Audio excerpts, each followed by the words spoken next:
Baik, sebelumnya Assalamualaikum warahmatullahi wabarakatuh. Perkenalkan, nama saya Bayu Haji Saputra, NIM D400 1975 dari kelas praktikum C. Di sini saya akan menjelaskan sedikit tentang tugas besar praktikum penggunaan motor listrik dalam industri, yaitu dalam tugas besar ini saya dapat sistem kendali motor DC. Dan lanjut, yaitu alat dan bahan.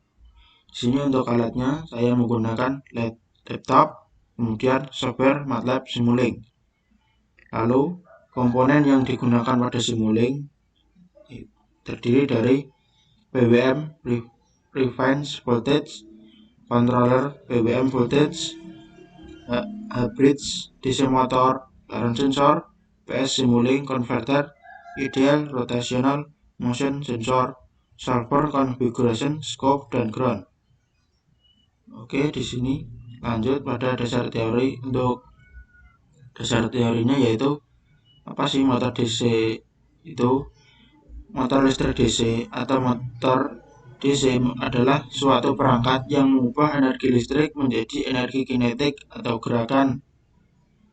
Motor DC ini juga dapat disebut sebagai motor arus searah. Seperti namanya, DC motor memiliki dua terminal dan memerlukan tegangan arus searah atau DC untuk dapat menggerakkannya. Motor listrik DC ini biasa digunakan pada perangkat-perangkat elektronik dan listrik yang menggunakan sumber listrik DC seperti vibrator ponsel, kipas DC, dan bor listrik DC. Untuk kerja motor DC ini atau prinsipnya yaitu menggunakan fenomena elektromagnet untuk bergerak. Ketika arus listrik diberikan ke kumparan, permukaan kumparan yang bersifat utara akan bergerak menghadap ke magnet yang berkutub selatan, dan kumparan yang bersifat selatan akan bergerak menghadap ke utara magnet.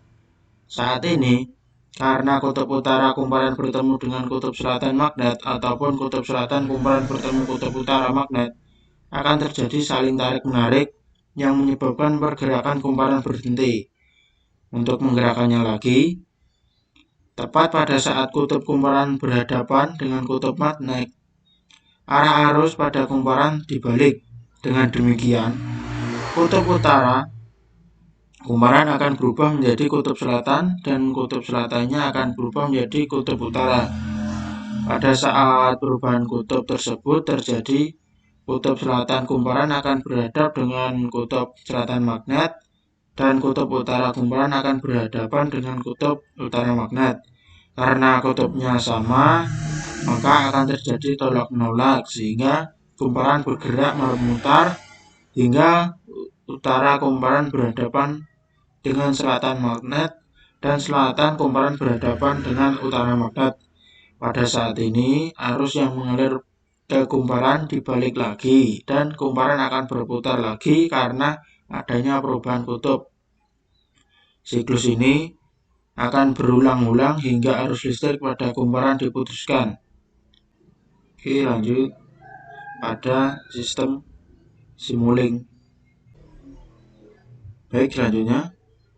Nah, di sini pada simulasi MATLAB atau Simulink-nya saya menggunakan rangkaian PWM kontrol DC motor, yaitu dari rangkaian ini terdapat PWM reference voltage tadi, kontrol PWM voltage, bridge DC motor, current PS Simulink, scope, ground. Lalu untuk PWM reverse voltage ini merupakan sumber. Nah, di sini saya menggunakan sumber 2,5 volt. Lalu dari sumber ini nantinya akan diubah menjadi sinyal PWM dengan kontrol PWM voltage. Untuk kontrol PWM voltage-nya yaitu terdapat parameter PWM, frekuensi PWM-nya dengan 4000 Hz. Lalu simulasi modenya average, ada input scrollingnya. Untuk tegangan input dengan 0% duty cycle 0 volt, lalu tegangan input 100% duty cycle-nya 5 volt. Untuk outputnya, tegangan output amplitude di sini saya menggunakan 5 volt sama dengan yang di sini, dan untuk duty cycle-nya di sini hitungannya naik. Kemudian kita lanjut pada bridge. Bridge ini sebagai kontrol motor.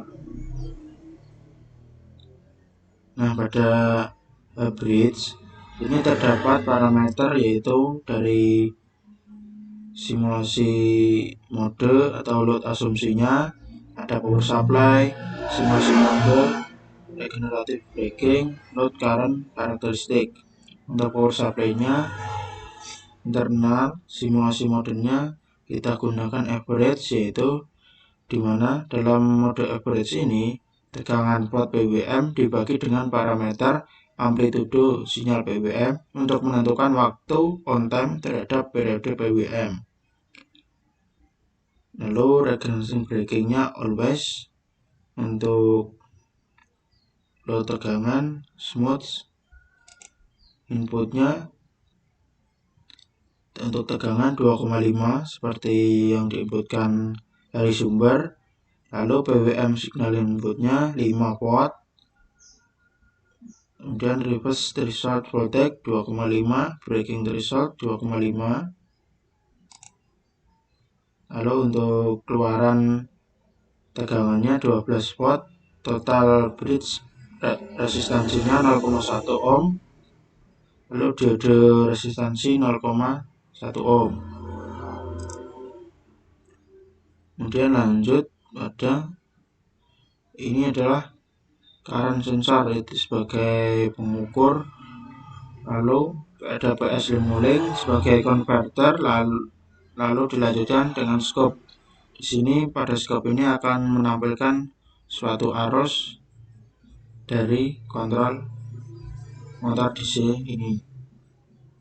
Di sini ada DC motor sebagai motornya, ada solver configuration ground ini. Lalu ideal rotation motor ini digunakan untuk membaca putaran motor. Untuk ideal ini initial angle-nya yaitu 0 degree. Kemudian dari scope ini untuk membaca RPM, mungkin bisa saja kita langsung run. Baik, langsung saja kita buka scope arus dan RPM-nya. Di sini saya sudah buka. Nah, di sini dari grafiknya dapat dilihat bahwa arus dari sistem kendali ini, di mana saat starting arusnya terdapat lonjakan arus yang tinggi sampai 1,5 lebih, lalu turun dan konstan pada waktu 5 sekon. Dan juga RPM-nya atau kecepatan dapat dilihat untuk awalnya dia juga naik, lalu konstan di angka 2000 RPM pada waktu 5, sama ya, mulai konstan. Jadi dapat disimpulkan bahwa ketika saat arus starting mulai, arus akan mulai naik dan kecepatan juga naik. Kemudian untuk arus konstannya akan terjadi pada 0,5 second. Lalu untuk RPM juga akan terjadi kecepatan konstan 2000 RPM dalam waktu 5 sekon, mulai dari waktu 5 sekon.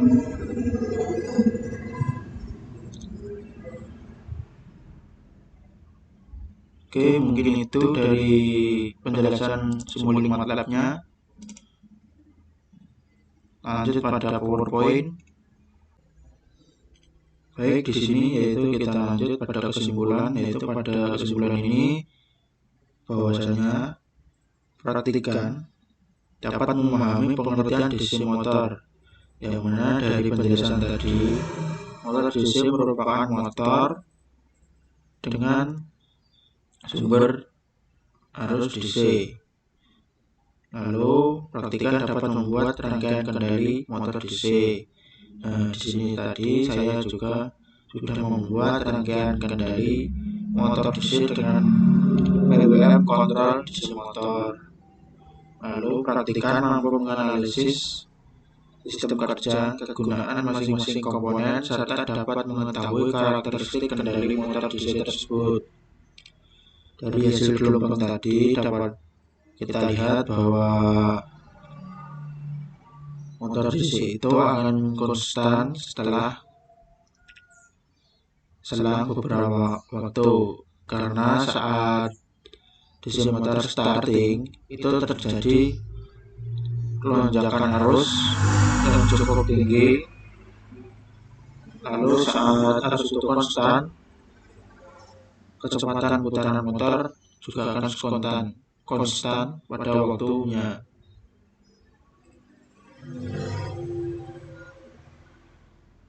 Mungkin untuk penjelasan dari tugas besar dari saya cukup. Bila ada kesalahan kata ataupun kata-kata yang kurang berkenan, saya mohon maaf. Terima kasih. Wabillahi taufiq wal hidayah. Wassalamualaikum warahmatullahi wabarakatuh.